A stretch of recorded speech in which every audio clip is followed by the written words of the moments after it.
ก็ทักทายสบายดีตอนเช้า FC ทุกทานทุกคนจากใจกลางเมืองห้วยสายนั่นเองพี่น้องตอนนี้อุ่นใจอยู่ที่สถานที่แห่งนี้เพิ่นจะเอิ้นว่าค่ายฝรั่งค่ายเก่าฝรั่งตั้งแต่สมัยฝรั่งเศสปกครองลาวพุ่นแหละพี่น้องเอ้ยแต่ว่าตอนนี้เพิ่นเปิดเป็นร้านคาเฟ่อุ่นใจก็เลยว่ามาลองซิมกาแฟเบิ่งพี่น้องก่อนจะออกเดินทางเพราะว่าคลิปนี้จะต่อจากคลิปเมื่อวาน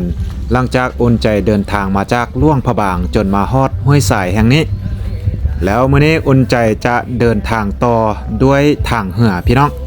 สำหรับทริปอุ่นใจรอบนี้ก็จะพิเศษเพราะว่าจะลองเหือไปตามลำน้ำคลองจากห้วยสายจนไปฮอดนครหลวงเวียงจันทน์ว่าจะใช้เวลาจักวันและจะเป็นไปได้บ่จะเดินทางไปฮอด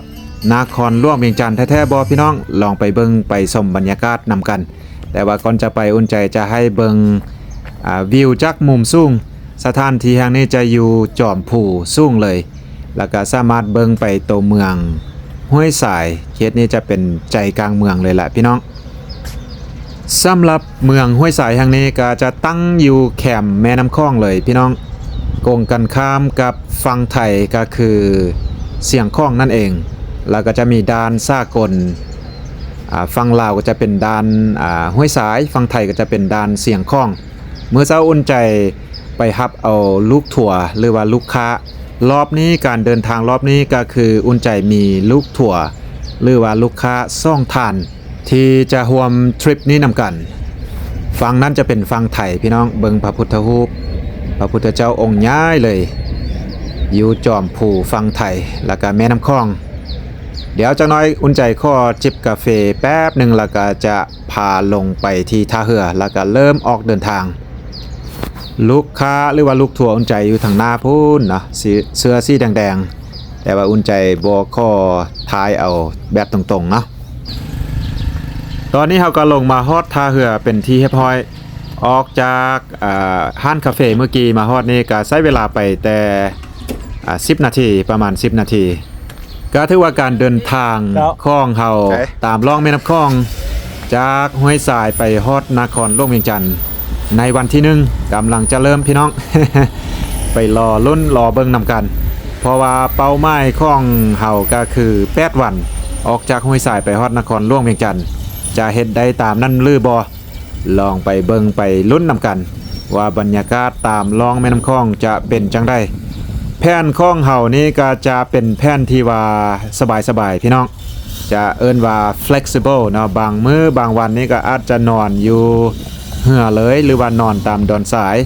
แล้วบางวันนี้อาจจะนอนอยู่บ้านพักหรือว่าโรงแรมก็เป็นไปได้ก็ลองไปเบิ่งนำกันพี่น้องบรรยากาศว่าจะเป็นจังได๋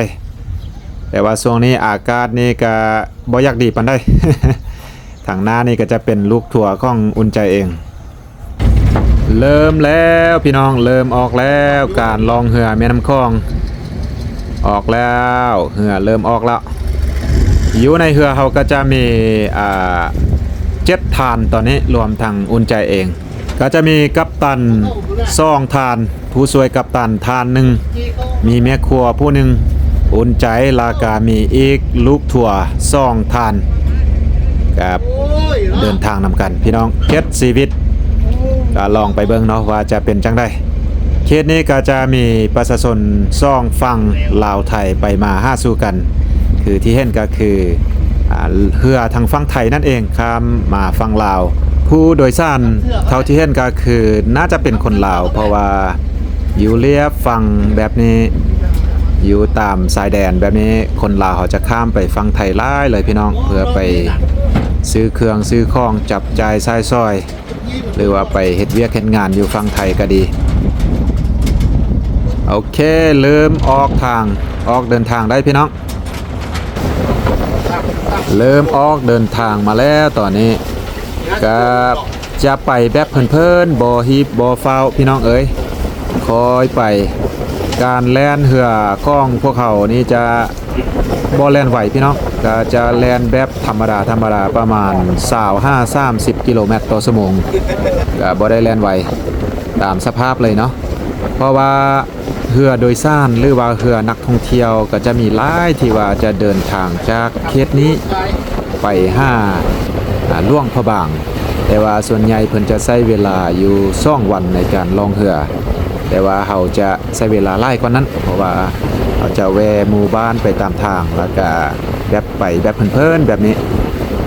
ที่เห็นอยู่ทางหน้านี่ก็คือฝั่งลาวฝั่งลาวก็จะเป็นฝั่งห้วยสายนั่นเองเรามาทางนี้จะเป็นฝั่งไทย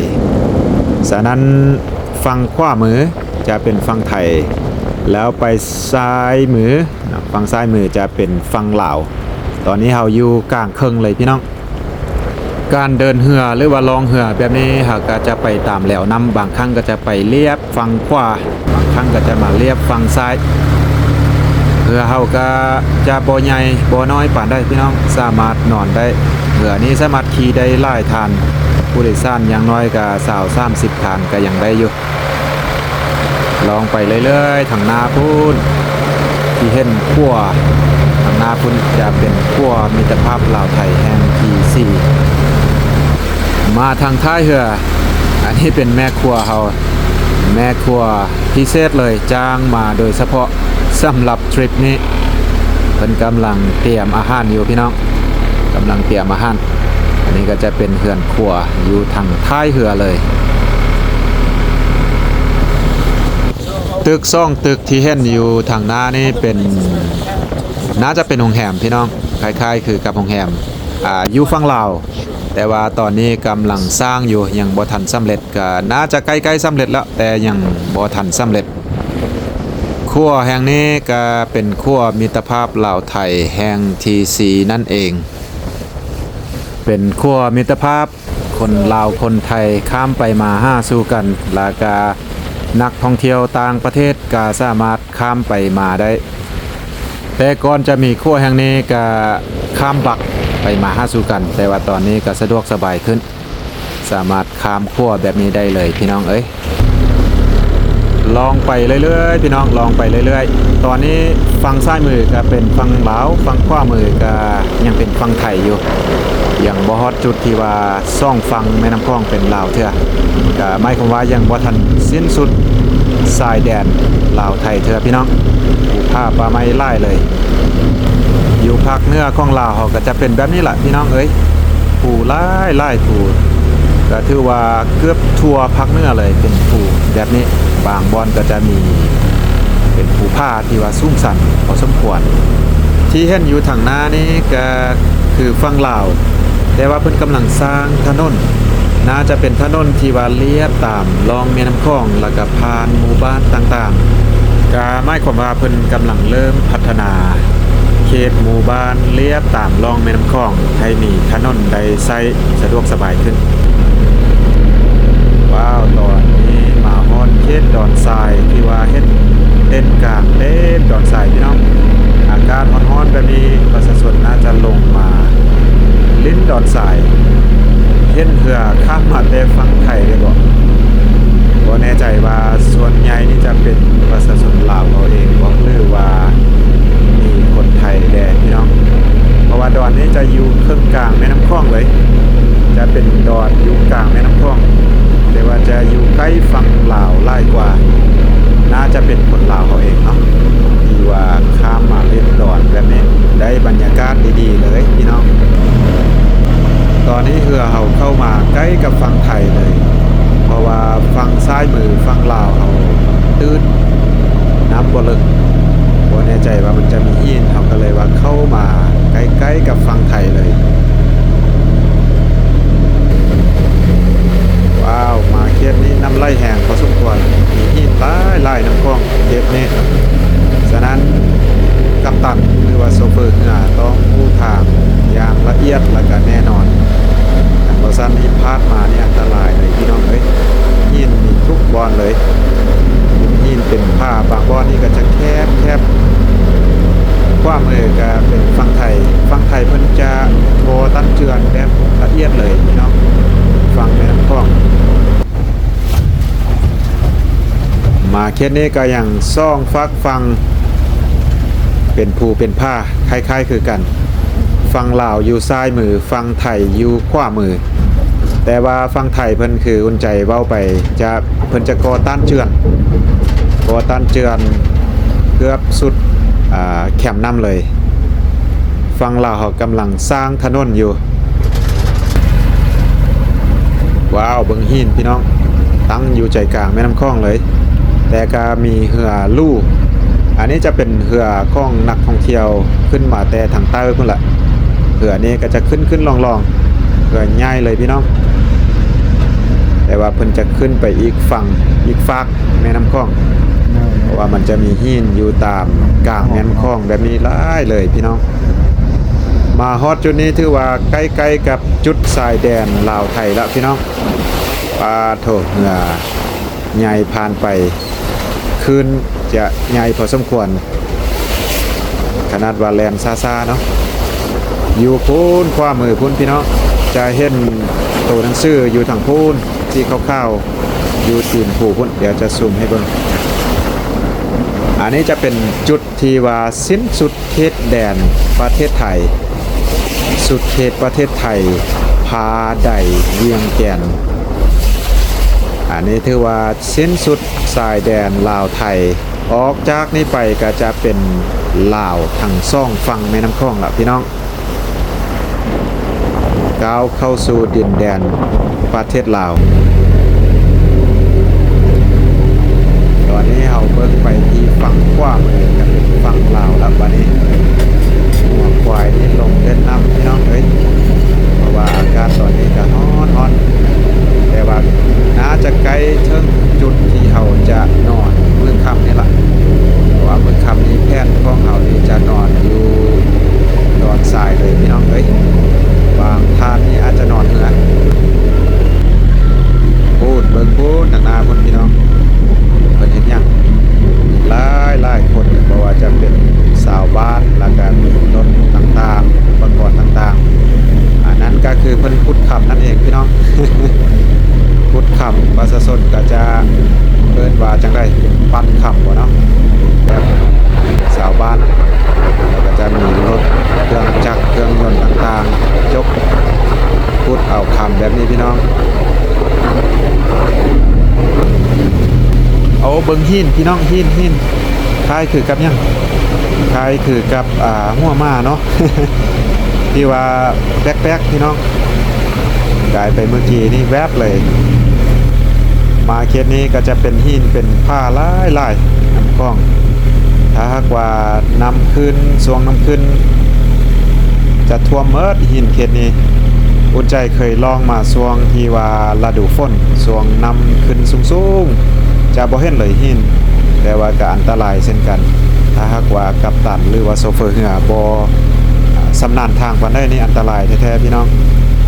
ฉะนั้นต้องผู้ทุกฤดูกาลแล้วก็ว่าหินอยู่บ่ได้ควรไปบ่ได้เขาจะไปเรื่อยๆพี่น้องพอเมื่อกี้นี้อุ่นใจบ่ได้ถ่ายเขาได้พักกินข้าวเที่ยงเป็นที่เรียบร้อยเพราะว่าตอนนี้ก็เริ่มบ่ายๆละจักหน่อยก็น่าจะพักละแผนของเฮามื้อนี้ก็คือจะนอนตามดอนทรายหรือว่านอนเหือนั่นเองมาเคสนี้แม่น้ำคลองนี้เห็นว่าแคบเข้าไล่บ่ได้กว้างแคบๆเลยแล้วก็มีหมอกควันอย่างหน้าแน่นเลยอยู่ทางหน้าพุ่นพี่น้องเบิ่งบ่เห็นไกลปานใดภูผ้าป่าไม้ก็ถือว่าแห้งแล้งพอสมควรเพราะว่ามันเป็นภูผ้าที่ว่ามีหินดินแห้งแล้งหลายพี่น้องตอนนี้เราเดินทางมาฮอดดอนทรายที่ว่าเราจะนอนเพราะว่าตอนนี้ก็บ่ายๆพอสมควรเราต้องได้กางเต็นท์แล้วก็ขัวกินฉะนั้นเราต้องจอดเรือแล้วก็เทียบท่าเซาหน่อยนึงดอนทรายทางหน้านี่เลยพี่น้องเราจะพักมื้อนี้หลังจากนั้นเราน่าจะย่างขึ้นไปเลาะหมู่บ้านอยู่ถึงจะมีหมู่บ้านน้อยๆแต่ว่ายังบ่เคยขึ้นไปจากเถื่อหมู่บ้านนี้ว่าจะเป็นจังได๋มื้อเราจึงจะลองต่อไปพี่น้องมื้อนี้จะข้อพักอยู่จุดนี้ก่อนใช้เวลาลองเหือจากห้วยสายมาฮอดจุดนี้4 ชั่วโมงปลายพอดีแบบค่อยๆเพลินมา ก็พอดีเนาะตอนนี้เราต้องได้จอดหลังจากจอดเราน่าจะขึ้นไปเที่ยวหมู่บ้านแล้วก็ลงมาซอกปูซอกป่าตั้งแคมป์ประมาณนี้แหละพี่น้องไปเบิ่งว่ากิจกรรมเฮาสิพอเฮ็ดหยังได้เด้ก็ลองไปเบิ่งนำกันก่อนอื่นก็ต้องจอดเหือก่อนพี่น้องเอ้ยจอดก่อนดอนทรายนี่น่าจะคักอยู่พี่น้องดอนใหญ่สมควรถ้าท่านได้ฮีบไปเฝ้าไปขึ้นลองตามหมู่บ้านต่างๆก็สามารถนั่งเหือไว้แบบนั้นได้แต่แอวต้องดีเพราะว่าบนนั่งมันต่ำ พี่น้องเหือไว้โอเคหลังจากพักผ่อนในหนึ่งอุ่นใจจะพาขึ้นไปเบิงหมู่บ้านอยู่ถึงนี้อยู่ฝั่งนั้นก็มีหมู่บ้านเช่นกันมีไฟฟ้าพร้อมแต่ว่าบ้านถึงนี้บ่มีไฟฟ้าพี่น้องบ่มีไฟฟ้าตามอุ่นใจเบิงสัญญาณโทรศัพท์นี่ก็บ่มีอีกว่าเฮาจะอยู่รอดบ่ บ่เป็นหยังเนาะคืนนึงพี่น้องลองขึ้นไปเบิงบ้านเบิ่งขึ้นมาบ้านนี่ก็ยากพอสมควรพี่น้องไก่ตอนอยู่เหือพุ่นเบิงคือว่าบ่สูงปานได้แต่ว่ายางขึ้นมานี่ก็สูงพอสมควรเนาะหมู่บ้านนี่บ่แน่ใจว่าใหญ่ปานได้เพราะว่าอุ่นใจก็บ่เคยมาแวะจักเทื่อเดี๋ยวลองไปถามเพิ่นเบิ่งกันว่าเป็นจังได๋ขึ้นมานี่ก็เมื่อยพอสมควรพี่น้อง อยู่จอมภูพี่เลยก็ต้องได้อยู่สูงไว้เพราะว่าช่วงเวลาฝนตกหรือว่าฤดูฝนนี่น้ำขึ้นมานี่ถ้าอยู่ต่ำยานน้ำสิท่วมบ้านนี้ชื่อบ้านห้วยหมงเป็นเขตเมืองปากแบงแขวงอุดมไสอยู่ในหมู่บ้านก็สิประมาณนี้หมู่ม้าเป็ดไก่แบะก็เลาะตามกลางหมู่บ้านก็บ้านเฮือนก็จะเป็นบ้านไม้ไผ่ส่วนใหญ่หลังคาก็จะเป็นหลังคาสังกะสีล่ะพี่น้องกระเบื้องสังกะสีแต่ว่าเฮือนนี่ยังเป็นเฮือนไม้แบบโบราณบ่มีไฟฟ้าเห็นลายหลังคาก็จะใช้เป็นโซลาร์เซลล์แต่ว่าไฟฟ้ายังบ่ทันมีสัญญาณโทรศัพท์นี่ก็บ่ได้เนาะ ขาดเคลื่อนอยู่บางท่านใช้ไฟโซลาร์เซลล์ก็จะมีเห็นจะเป็นจานดาวเทียมสำหรับเบิ่งโทรภาพขึ้นมาเรื่อยๆขึ้นมาจนสุดจอมภูพี่ก็ยังมีคนอาศัยอยู่จะเป็นหมู่บ้านที่มีประชากรอยู่2-300 คนตามสอบถามเพิ่นเมื่อกี้นี้เป็นหมู่บ้านน้อยๆแต่ว่าขึ้นมาถึงพี่เบิ่งวิวโอ้นพี่น้องแม่น้ำคลองก็ขึ้นมาสูงพอสมควรหมู่บ้านนี้จะมีโรงเรียนประถมมีโรงเรียนประถมเบิ่งไปลมพ้นแม่น้ำคลองเหือเฮาเห็นอยู่ลมๆพุ่นเนาะก็ถือว่าประมาณนี้เนาะเลาะเบิ่งหมู่บ้านจะเป็นชนเผ่าชนเผ่าขมุพี่น้องบางบ้านบางหลังก็ยังมุงไม้ไผ่อยู่หลังคาเดี๋ยวลงไปเหือเนาะพี่น้องเนาะบัดนี้เวลาว่างก็ตึกเบ็ดพี่น้องตึกเบ็ดไปเบิ่งเด้อเอาปลาเครื่องตัวใหญ่ๆเบิ่งดู แต่ปลาเครื่องมาก้อยแมลง รับมาแม่พูดอยู่ตายวันนะ โอ้ได้แท้ๆได้แท้ ไปหยวนเลยเหรอ ห้องน้ำอ้อมไปเห็นนะ ๆปลาย้อนได้แล้ว เอาให้มันได้ครับนี่ ม่านละ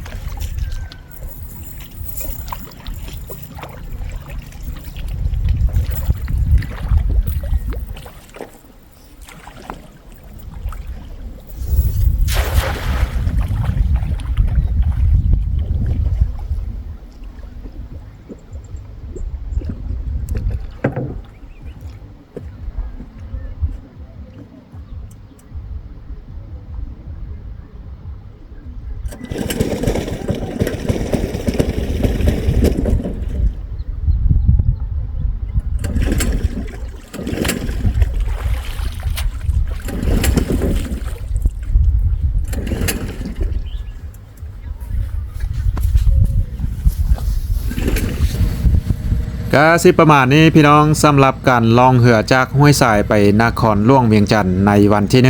1แต่ว่าอุ่นใจจะนอนอยู่เต็นท์และส่วนคนอื่นๆจะนอนอยู่เหือพุ่น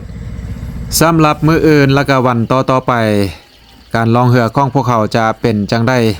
และไปรอลุ้นรอเบิ่งนำกันว่าเขาจะมีกิจกรรมหยังแดในระหว่างการลองเหือ